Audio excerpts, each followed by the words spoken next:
Merhaba, Gülay Barbaros Altan ben. Türkiye'nin en köklü ulusal gazetelerinden Hürriyet'in Seyahat gazetesini yapıyorum. İsmim... Merhaba, ben Berk Armağan. Sosyal medyada Seyyahart adıyla dünyayı geziyorum.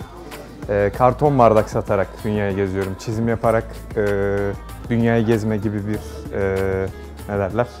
olayım var. Merhabalar, Ufuk Akkuş ben.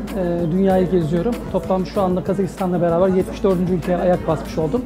Paylaşımlarımı, ülke paylaşımlarımı Turkish Backpacker adıyla Instagram hesabımdan yapıyorum. Merhabalar, ben Reşat. Sosyal medyada Reş on the Way diye tanınıyorum.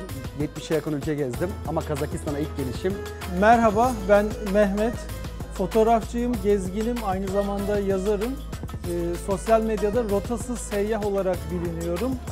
Sonraki gelişimde görüşmek üzere.